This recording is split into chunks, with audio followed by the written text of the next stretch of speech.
Bienaventurados los pobres en espíritu. ¿Quiénes no son pobres en espíritu? O más bien, ¿qué es lo que el Señor no quiso decir con pobres en espíritu?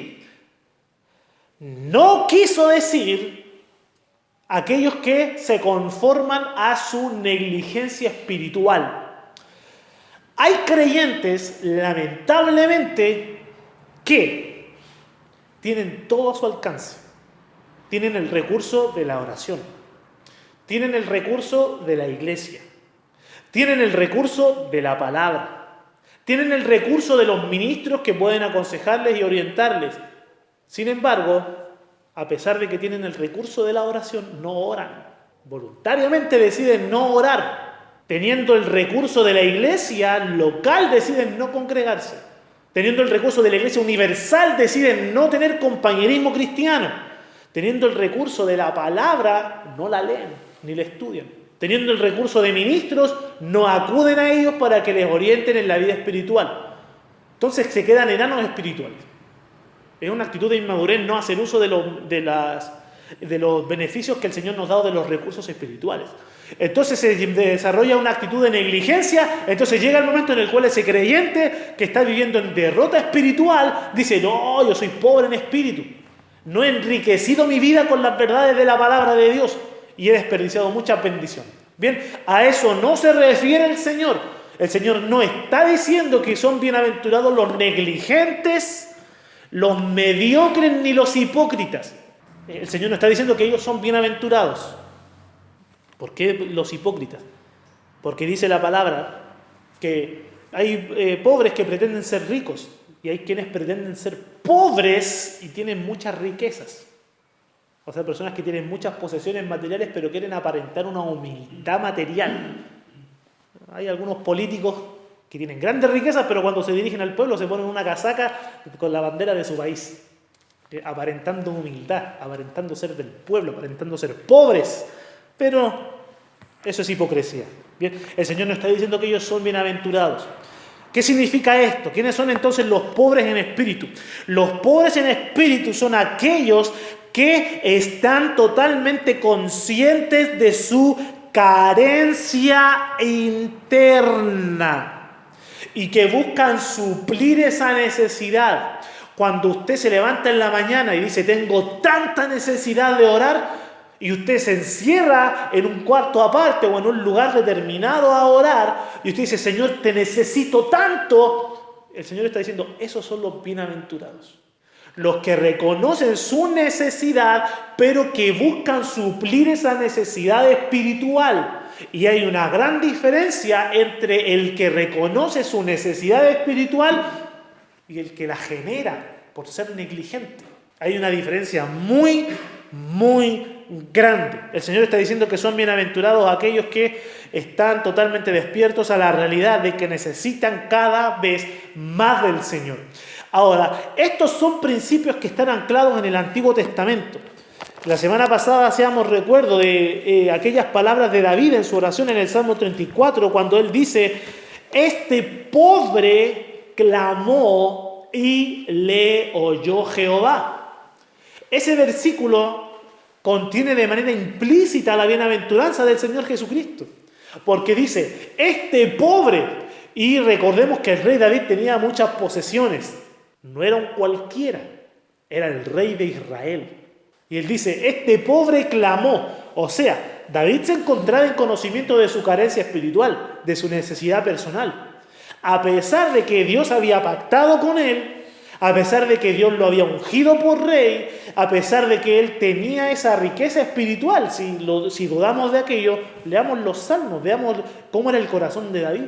Era un hombre conforme al corazón de Dios, era conocido como el dulce cantor de Israel, era un hombre muy dotado en lo espiritual, muy bendecido por Dios, pero él se confiesa pobre. Este pobre clamó. ¿Se da cuenta? Le voy a decir algo que es muy importante. Mientras más buscamos de Dios, mientras más nos enriquecemos en lo espiritual, más nos damos cuenta de lo que necesitamos. A eso se está refiriendo el Señor, con los pobres en espíritu. Hay otro pasaje que está en Isaías, capítulo 55, y lo voy a leer simplemente para que quede en evidencia y manifestar de cómo los principios de las bienaventuranzas están presentes en el Antiguo Testamento. Isaías 55:1 dice: a todos los sedientos, es decir, los necesitados, venid a las aguas, y los que no tienen dinero, es decir, los pobres, venid, comprad y comed. Venid, comprad sin dinero y sin precio vino y leche. ¿De qué está hablando aquí el profeta? O Dios a través del profeta. Bueno, está haciendo un llamado a los pobres en espíritu a recibir las bendiciones espirituales alcanzadas por el Mesías sufriente del capítulo 53. Entonces está hablando de una manera figurativa e ilustrativa, hablando como de bienes materiales de una realidad espiritual. Vengan y reciban gratuitamente lo que hay para ustedes y sacien esa necesidad que tienen. Bienaventurados los pobres en espíritu. Se da cuenta tanto el pasaje de Salmos 34:6 de David diciendo que confesándose pobre, y el pasaje de Isaías capítulo 55 nos dejan ver claramente que a Dios Padre, a Jehová, le agrada que las personas, o en este caso los pecadores, reconozcan su carencia, su necesidad espiritual, porque la suple, porque el pobre clama y Jehová le oye, y el pobre viene y Dios le da de todo lo que necesita. Entonces es bienaventurado el que se reconoce pobre delante del Señor. Ahora, ¿por qué son bienaventurados los pobres en espíritu? El Señor Jesucristo lo dice en Mateo capítulo 5. El Señor dice: bienaventurados los pobres en espíritu, porque de ellos es el reino de los cielos. Dios suple a todos aquellos que le piden. Mantengamos siempre eso en mente. Dios suple a quienes le piden. Con ese principio en mente voy a leer para ustedes un breve pasaje, las palabras del mismo Señor Jesucristo. Y escuchen lo que el Señor Jesucristo dijo acerca de aquellos que piden y han de recibir. Esto dice Lucas capítulo 11, versículo 9 al 13. Ponga atención, dice: y yo os digo, dice el Señor, pedid y se os dará, buscad y hallaréis, llamad y se os abrirá.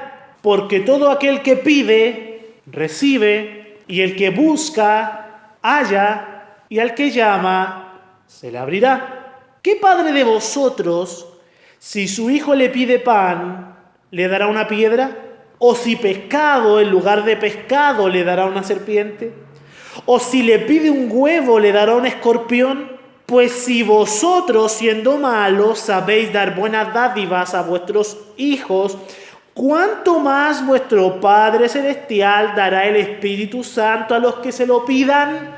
¿Notó el paralelo? El que pide, recibe, y al final el Señor Jesucristo dice: el Señor le va a dar, o el Padre le va a dar el Espíritu Santo a quien se lo pida. ¿Qué relación tiene esto con la bienaventuranza de Mateo capítulo 5, versículo 3? La siguiente: los que le piden al Señor, dame de tu espíritu, a ellos el Señor les da de su espíritu, porque Dios suple la necesidad de los pobres espirituales. Cuando Dios provee el espíritu al pecador necesitado, ocurre la obra de salvación, ocurre ese nuevo nacimiento, ocurre la limpieza de los pecados. Entonces, ¿qué ocurre? El pecador pasa a ser un hijo de Dios. Un hijo de Dios, y el Señor Jesucristo es el unigénito del Padre, engendrado de Él, en un sentido de que Dios lo ha establecido o declarado al mundo como su Hijo. Pero los pecadores que reciben el Espíritu Santo nacen de nuevo y también son nacidos del Espíritu. Son nacidos del Espíritu. Y al ser nacidos del Espíritu se constituyen hijos de Dios. Primero de Juan capítulo 3, versículo 1 y Juan capítulo 1, versículo 12. Y al ser hijos de Dios, ¿qué reciben? Reciben una herencia. ¿Cuál es la herencia? El reino. Porque de ellos es el reino de los cielos, de los pobres en espíritu. ¿Por qué? Porque nacen de nuevo, son hechos hijos de Dios y reciben esta herencia, reciben esta bendición. Bien, entonces Dios suple a los que le piden, los adopta y los hace herederos del reino. Esa fue la breve explicación de la primera bienaventuranza. Vamos por la segunda. Versículo 4. Bienaventurados los que lloran, porque ellos recibirán consolación. ¿Qué es lo que el Señor no está diciendo acá al decir bienaventurados los que lloran? El Señor no está diciendo que son bienaventurados los que se quejan.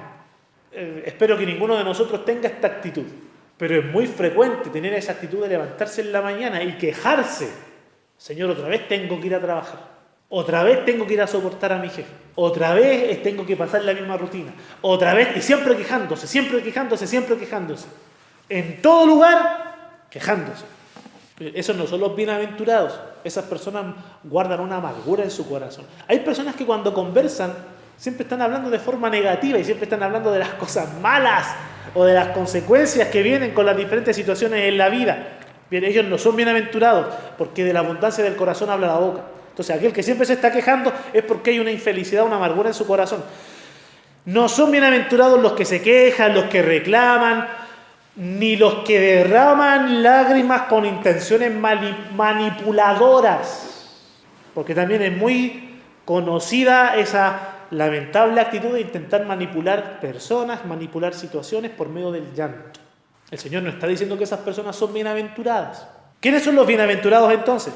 Los bienaventurados, los que lloran, son aquellos que derraman lágrimas, derraman su sufrimiento por causa de su pecado. De eso está hablando el Señor Jesucristo acá. Los que se dan cuenta del pecado que han cometido y que lloran de arrepentimiento, esos son los que son dichosos en el reino de Dios.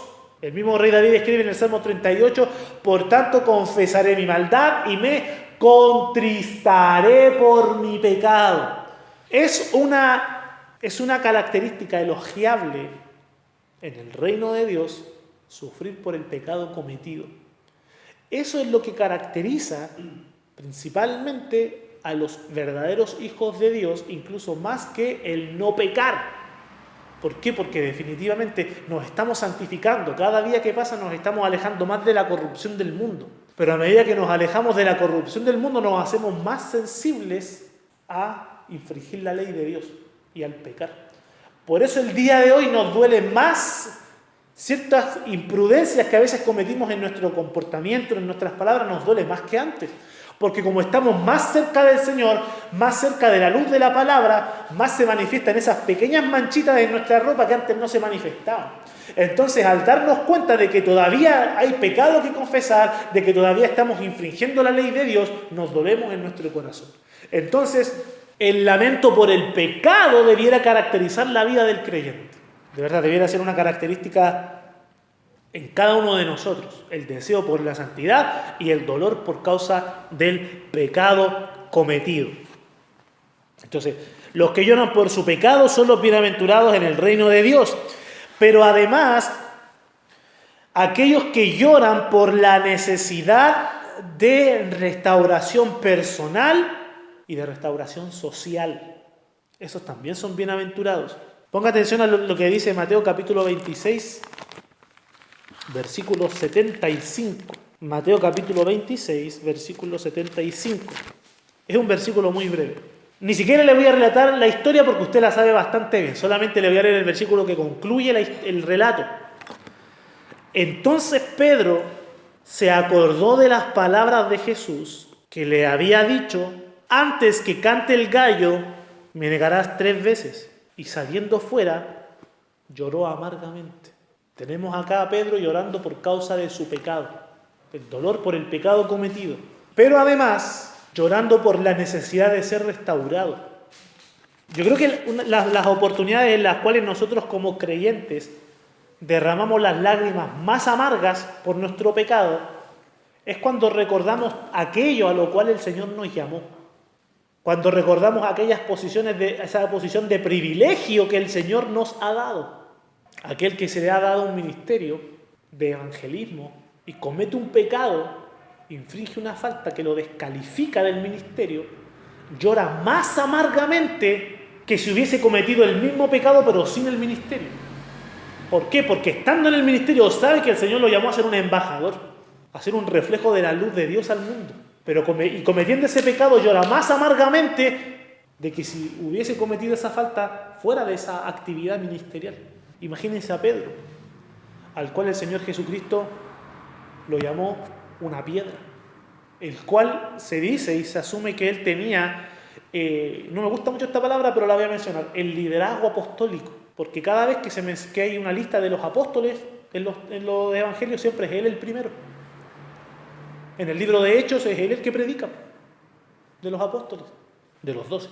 Entonces cuando Pedro considera todo lo que el Señor había declarado sobre su vida, todo lo que el Señor le había dado, todos esos privilegios, él lo vio en el monte de la transfiguración, él estuvo con él en los milagros, él era parte del círculo íntimo del Señor, y al ver esa negación va y llora amargamente.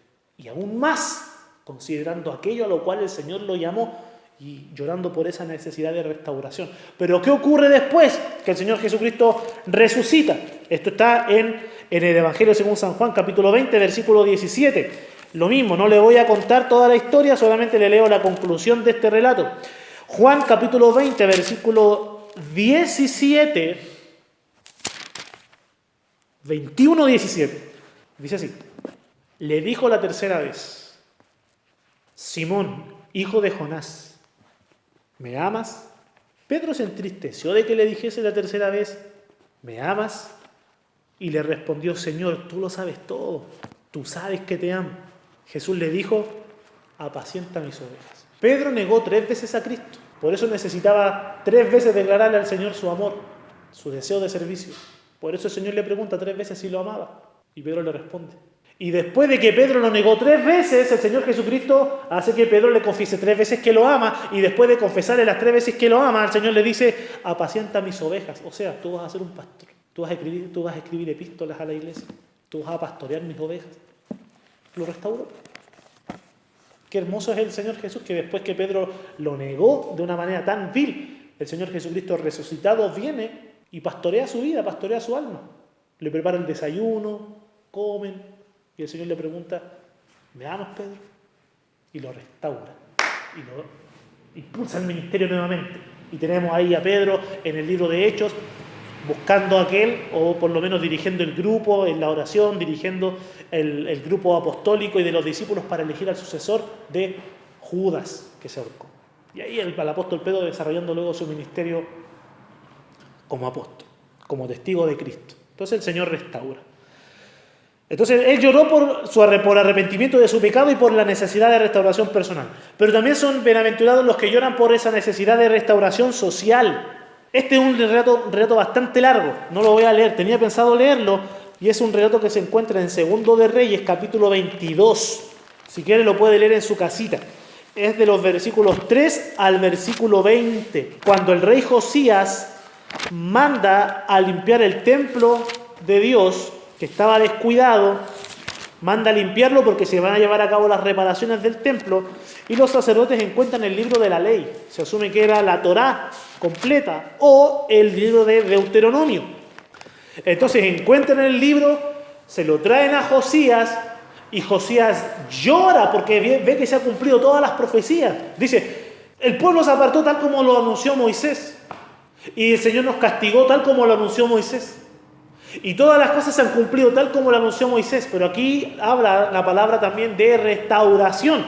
Entonces, ¿qué hace? Josías se lamenta, llora por su pecado personal, pero por el pecado del pueblo. Y llora y clama delante de Dios por una restauración nacional. Entonces, ¿qué ocurre? Josías manda a los sacerdotes a consultar a una profetisa, a una mujer llamada Hulda. Y ella le responde las siguientes palabras. Esto está en Segundo de Reyes, capítulo 22, versículo 18 y 19. Dice: Mas al rey de Judá que os ha enviado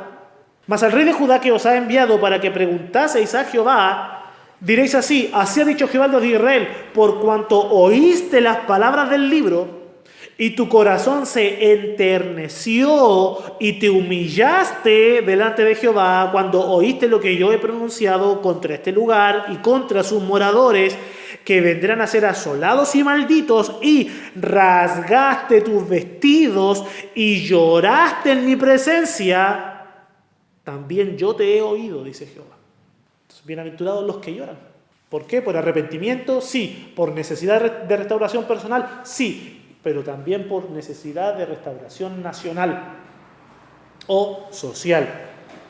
Por eso no se sienta avergonzado si le dan ganas de llorar al ver las noticias, al ver cómo está el mundo. Yo tuve un sentir muy, muy profundo en mi corazón, un dolor, una angustia. Y esta mañana, no le conté a mi esposa, pero esta mañana me levanté y mi oración fue precisamente por lo que vi la noche anterior. ¿Qué fue lo que vi en las redes sociales? Uno ve de todas las redes sociales. Y había un pequeño video que tuve que cambiarlo porque ya fue muy fuerte para mí.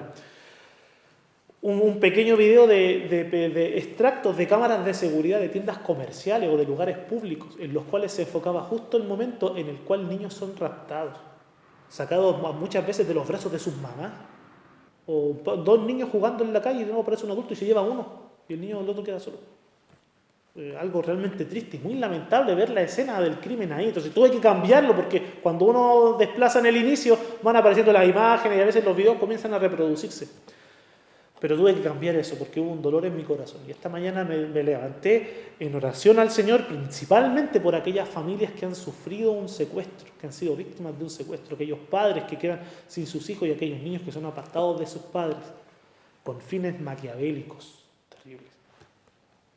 Entonces no se sienta avergonzado al dolerse por su pecado personal y por el pecado de la sociedad y por la condición del país. ¿Por qué son bienaventurados los que lloran? Dice el Señor Jesucristo en Mateo capítulo 5. Volvemos ahí a las bienaventuranzas. Son bienaventurados por lo siguiente. Versículo 4. Bienaventurados los que lloran porque ellos recibirán consolación. El arrepentimiento genuino que se manifiesta en llanto o en dolor del corazón. Hay personas que han aprendido a manipular las lágrimas. Eso lo sabemos. Entonces la gente que no conoce a Dios hace eso, muchas veces manipula el llanto, manipula esas expresiones.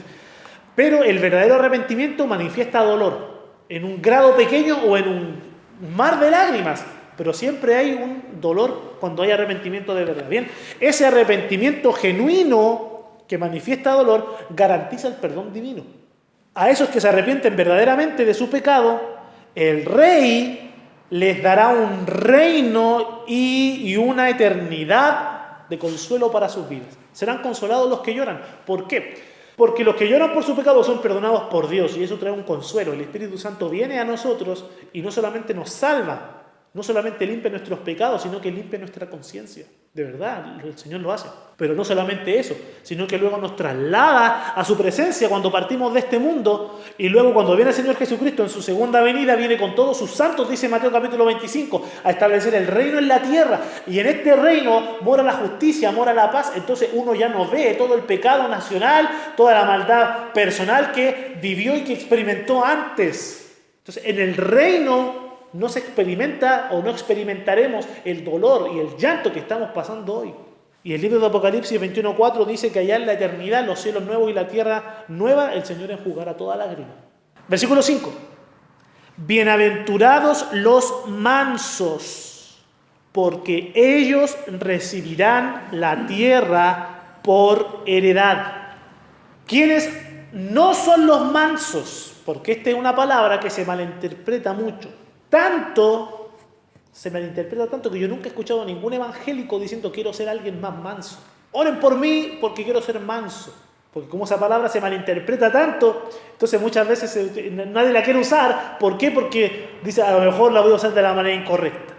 ¿Quiénes no son los mansos? Los mansos no son aquellos que son de carácter o moral débil. A veces se piensa que mansedumbre es permitir que a uno lo violenten, hablar bajito cuando uno tiene que hablar fuerte, ser tímido. A veces se piensa que eso es la mansedumbre. Eso no es la mansedumbre. La mansedumbre no es la falta de valentía ni la falta de vivacidad o la falta de astucia. Eso no es mansedumbre. ¿Qué es lo que es ser manso? O más bien, ¿qué es la mansedumbre? Bueno, la mansedumbre básicamente es el dominio propio. Eso es mansedumbre. Un ejemplo bastante llano y usted lo va a entender bastante bien porque cuando yo lo escuché, lo aprendí y no se me olvidó nunca. Cuando usted va al campo a ver a ese familiar que ve cada 8 años, porque vive en un sector rural, y él le dice, mira, tengo un caballito que que es grandote, pero súbete, no tengas miedo, total es manso. ¿Qué está diciendo con eso? No está diciendo que el caballo es débil, que no tiene fuerza, que no sirve para nada. Está diciendo el caballo es dócil, sabe manejar su fuerza, sabe controlar su poder. Súbete con calma porque no te va a tirar una patada. Podría hacerlo, tiene la fuerza para hacerlo, pero no lo va a hacer porque es manso. Sabe controlarse y actuar con determinación. Básicamente eso le está diciendo su familiar cuando le está diciendo que ese caballito es manso. No le está diciendo que es torpe, sino que sabe comportarse. Bien, porque mansedumbre básicamente significa dominio propio. Por eso el Señor Jesucristo dijo, aprended de mí que soy manso y humilde de corazón. Y definitivamente el Señor no era ni débil, ni cobarde, ni pusilánime, ni nada de eso. El Señor es todopoderoso. Sí, mismo cuando lo prendieron aquella noche y lo iban a llevar a ser enjuiciado, el mismo Señor Jesucristo le tuvo que decir a Pedro, guarda esa espada, ¿acaso no sabes que le puedo pedir al Señor ángeles y van a venir a defenderme? El Señor Jesucristo cuando estaba ahí a punto de ser crucificado, Él podría haber mandado descender fuego del cielo, pues Él es el creador de los elementos. Él podría haber llamado al arcángel Miguel a que viniera y destruyera a todos los que lo querían crucificar, pero no lo hizo, porque es manso de corazón. Sabe, el Señor siempre supo controlar su fuerza, su poder y mantenerse en obediencia al Padre Celestial. Entonces eso es la mansedumbre, el dominio propio. Sin embargo, aquí la bienaventuranza tiene una intención en particular. Se habla de la mansedumbre como quien sabe controlar su fuerza, pero la canaliza en obras piadosas. Bien, alguien manso no es solamente alguien que sabe estar quieto mucho tiempo controlando su fuerza y su carácter, sino que alguien que puede usar su fuerza y su carácter para obras de bien, de caridad, de justicia. Obras que honran a Dios. Y este principio de que los mansos heredarán la tierra está en Salmo 37:11. Por aquí dice el versículo 5, bienaventurados los mansos porque ellos recibirán la tierra por heredad.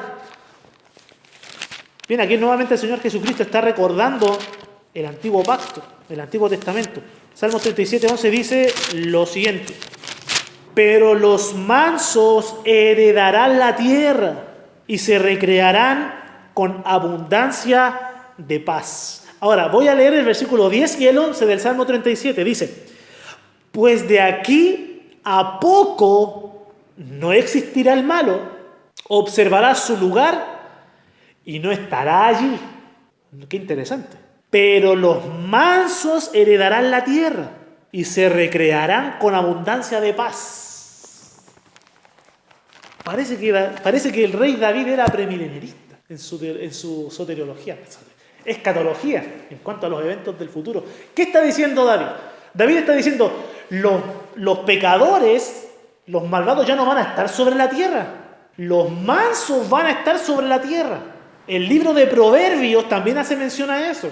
Salomón aprendió muy bien de su padre. David le enseñó escatología a Salomón. Y Salomón también escribe en el libro de Proverbios que los mansos heredarán la tierra y que el malo ya no va a estar más.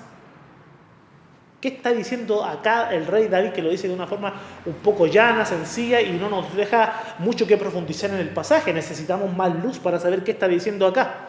Bueno, aquí el Señor Jesucristo lo dice, bienaventurados los mansos porque ellos recibirán la tierra por heredad. Y más adelante, en el mismo Evangelio, según San Mateo, se nos aclaran las ideas. Vamos a terminar con este párrafo. Bien, de Mateo capítulo 25. ¿Quién recuerda de lo que habla Mateo capítulo 24 y capítulo 25? ¿De qué hablan estos dos capítulos? Yo sé que lo están pensando y no lo quieren decir. Hablan de los eventos futuros, de la segunda venida de Cristo. Entonces voy a leer desde el versículo 31 en adelante. Esto es tremendo, voy a hacer unos pequeños comentarios. Precisamente el día domingo, dice el versículo 31, cuando el Hijo del Hombre, ¿quién es el Hijo del Hombre? Jesús, bien, en base al libro de Daniel. Cuando el Hijo del Hombre venga en su gloria y todos los santos ángeles con él, entonces se sentará en su trono de gloria. Bien, el Señor Jesucristo cuando dijo esto, ¿dónde estaba? En la tierra, en el mundo. Estaba acá, en nuestra esfera terrenal. Entonces, cuando el Hijo del Hombre venga en su gloria, o sea, glorificado después de resucitar, cuando Él venga con todos los santos ángeles, con Él, se sentará en su trono de gloria, o sea, en su segunda venida, el Señor Jesucristo viene a sentarse en un trono a la tierra, ¿ya? Porque viene a establecer su reino. Y serán reunidas delante de Él todas las naciones, porque aquí ya terminó la gran tribulación, termina con la segunda venida de Cristo. La gran tribulación, puede leer Apocalipsis para que vea todo lo que va a pasar, todas las catástrofes que van a haber en el mundo, pero a pesar de esas catástrofes van a haber sobrevivientes después de todo lo que va a venir. Y de esos sobrevivientes, versículo 32, serán reunidas delante de Él todas las naciones y apartará los unos de los otros como aparta el pastor las ovejas de los cabritos. Entonces, ¿qué va a hacer Jesús cuando venga en su segunda venida? Se va a sentar y va a juzgar y va a separar en dos grupos delante de su trono. Versículo 33. Y pondrá las ovejas a su derecha y los cabritos a su izquierda, a lo largo de todas las escrituras. ¿A qué se refiere la palabra cuando nos habla de las ovejas de Dios? Del remanente salvo. En el antiguo pacto habla de Israel, en el nuevo pacto se utiliza la figura del rebaño para hablar de la iglesia, el remanente salvo. Los cabritos no son ovejas. Hay diferencias notorias entre una oveja y una cabra. Entonces el rey dirá a los de su derecha. ¿Quiénes son los de la derecha? Los creyentes. Venid, miren lo que le dice el Señor a los de la derecha. Venid, benditos de mi Padre. Heredad del reino preparado para vosotros desde la fundación del mundo. El Señor Jesucristo viene en su segunda venida, se sienta a juzgar, separa a los salvos de los inconversos y a los salvos el Señor le dice, vengan al reino. Algunos plantean que el reino ya está ahora. Algunos dicen que el Señor Jesucristo no va a venir en su segunda venida a establecer su reino terrenal. Pero aquí dice otra cosa la palabra. Cuando el Señor Jesucristo venga, les va a decir a esos, vengan al reino, porque lo está estableciendo. Al reino preparado para vosotros desde la fundación del mundo. Ahora dirán, ¿y esto, pastor, qué tiene que ver con los mansos de la bienaventuranza? Bueno, lo siguiente, versículo 35. Porque tuve hambre y me disteis de comer. Caridad. Tuve sed y me disteis de beber. Fui forastero y me recogisteis. Estuve desnudo y me cubristeis. Enfermo y me visitasteis, en la cárcel y vinisteis a mí. O sea, estas personas eran mansas porque fueron salvadas por Dios, entonces ya dejaron de vivir para el mundo, dejaron de hacer las obras de pecado que hacíamos todos nosotros antes de conocer al Señor y empezaron a ocupar su tiempo, su fuerza, su mente en buenas obras. Y en el juicio de las naciones, el Señor Jesucristo los evalúa por las obras, porque las obras son la evidencia de su salvación, porque están en un juicio. Antes del juicio de las naciones, hoy, en estos tiempos, ¿cómo sabemos cuando alguien es salvo? Cuando Dios nos justifica, nos declara salvo. El que en Él cree no es condenado, dice Juan 3:18. Pero el que no cree ya ha sido condenado. Pero en el juicio, en ese evento legal, formal, en el cual el juez del mundo está emitiendo su veredicto, Él no dice, bueno, vosotros creísteis en mí. No dice eso. Aunque la salvación sí es por fe. Como está en un evento legal, está juzgando, está declarando un veredicto, está hablando de la evidencia. Porque en el juicio se saca la evidencia. Y se emite un veredicto en base a la evidencia. ¿Y cuál es la evidencia de que eran salvos? Su mansedumbre, sus obras. Esto no está diciendo que eran salvos por las obras, sino que las obras son la evidencia de que eran salvos. Entonces los justos, ¿se dan cuenta? Porque fueron justificados y porque vivían en justicia. Entonces los justos le responderán diciendo, Señor, ¿cuándo te vimos hambriento? Imagínense, el Señor en su segunda venida, sentado en un trono, diciéndole a ellos que le dieron de comer, de beber, etcétera, etcétera. Entonces por eso se sorprenden. ¿Cuándo te vimos hambriento y sediento, y te sustentamos, te dimos de beber. ¿Cuándo te vimos forastero y te recogimos, o desnudo y te cubrimos? ¿O cuándo te vimos enfermo o en la cárcel y vinimos a ti? Y respondiendo el rey, les dirá: de cierto os digo que en cuanto lo hicisteis a uno de estos mis hermanos más pequeños, a mí lo hicisteis. Mansedumbre, piedad, dominio propio, obras de justicia. Esos son los que van a heredar el reino. ¿Se dieron cuenta que el Señor a eso fue lo que les dijo? Vengan benditos de mi Padre al reino. A los que llevaban una vida de mansedumbre. Imitadores de Cristo. Entonces, qué interesante es esto, cómo la palabra de Dios nos lleva de un pasaje a otro para entender qué es lo que está diciendo el Señor Jesucristo en las bienaventuranzas. Insisto con esto, la próxima sesión, que sería el próximo jueves, Dios mediante, vamos a seguir con las otras bienaventuranzas. Pero, insisto, nunca olvidemos estos principios de que los pobres en espíritu son los dichosos, los que lloran son los dichosos, los mansos son los dichosos. Si perdemos esos principios nos vamos a enorgullecer, vamos a olvidarnos de que Dios se agrada del reconocimiento de la carencia espiritual.